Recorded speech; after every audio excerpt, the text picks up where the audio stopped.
आज मैं आप लोगों को एक कहानी बताने जा रहा हूँ जो एक माता और उनके बेटे और उनके पापा की है। माता और उनके पापा बहुत ही गरीब किसान थे। वो लोग 24 आवर्स में से 20 आवर्स अप्रोक्स 18 आवर्स वो लोग काम करते रहते थे। फिर भी वो लोग उतना पैसा नहीं कमा पाते थे जिससे उनकी पेट तक भी भर सके। वो सूअर का फार्म खोले हुए थे और वो किसान थे, तो वो मक्का की खेती करते थे।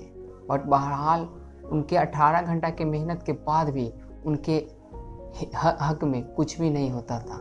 बाढ़ आ जाने पे उनकी मक्का की फसलें दह जाती थी और शुगर को खिया पिया कर बड़े करके भी उनका भाव, उनका मीट ज़्यादा दाम में नहीं बिक पाता था। एक बार तो उनकी शुगर को हैजा हो गया बाढ़ के कारण, जिससे उनकी सारी शुगरें मर गई। वो लड़का आज भी उस दिन को याद करता है। आज भी उसने अपने सारे शुगर को जला डाला था। आज भी उस शुगर के जलते हुए धुएं को वो याद करता है तो उसकी रुआं कँप उठती है। वो कुछ भी करने जाते थे उनके माता पिता, बट उनके लाइफ में कुछ भी सही नहीं होता था। वो जो काम को भी करते थे वो हमेशा उसमें असफल ही होते थे। बट हमें इस वजह से वो हमेशा चिंतित रहते थे। ज़िंदगी में हर एक पल वो चिंतित ही रहते थे। बट उनकी माता को यहाँ तक कि विश्वास था कि वो एक दिन उसके लाइफ में अच्छी ज़िंदगी जीने का मौका ज़रूर आएगा, एक दिन वो ज़रूर सफल हो जाएंगे। उनको विश्वास था, बट उनके पिताजी के को विश्वास नहीं था।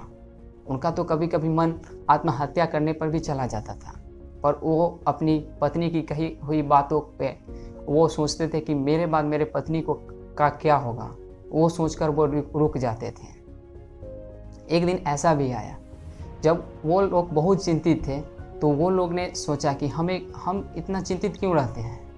हमें हमारे जीवन में जो भी घटनाएं हो रही है वो तो हमारे भगवान के कारण ही हो रही है। वो तो हमें भगवान ही जो कर रहे हैं सो कर रहे हैं, तो हम इसे क्यों ना भगवान के ऊपर ही छोड़ दें, क्यों ना इसे हम भगवान को ही करने दें। जो भी भगवान करेंगे हमारे लिए अच्छा ही कर रहे हैं। उतना दिन से तो भगवान ही कर रहे हैं मेरे साथ ये सब, तो हम लोग इतना चिंतित क्यों है। जो हो रहा है उसे होने दें। और ऐसा करने से वो अपने लाइफ में एक अजीब सी उससे सारा टेंशन ही खत्म हो गया, क्योंकि उसने मान लिया था कि अब जो करेंगे सब भगवान करेंगे। तो उसे अब इस बात की थोड़ी भी चिंता नहीं हो रही थी कि अब हमें कल का खाना मिलेगा या नहीं मिलेगा। वो इस बात के बारे में बिल्कुल कुछ भी चिंता नहीं करते थे, क्योंकि वो मान चुके थे कि अब जो करेंगे वो हमारे लाइफ में भगवान ही करेंगे। इससे उनकी सारी टेंशन खत्म हो गई, इससे उनकी सारी चिंताएं खत्म हो गई और वो शांति से अपने जीवन में जीने लगे। और ये सब करने के बाद उनकी लाइफ की प्रॉब्लम भी धीरे धीरे सॉल्व होती गई।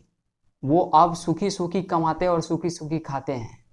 उसे अब ये टेंशन नहीं है कि वो कल क्या खाएंगे और नहीं खाएंगे, क्योंकि उसने अपने सारे प्रॉब्लम को भगवान के ऊपर छोड़ा। उसने भगवान में आस्था रखा, जिसके कारण उसकी सारी समस्याएं सॉल्व है। मैं आप लोगों से यही कहूँगा, लाइफ में कितनी भी प्रॉब्लम क्यों ना आए, हमें उसे भगवान के ऊपर छोड़ देना चाहिए। जो करेंगे भगवान कर लेंगे, हमें उसके बारे में चिंता करने की कोई ज़रूरत नहीं है।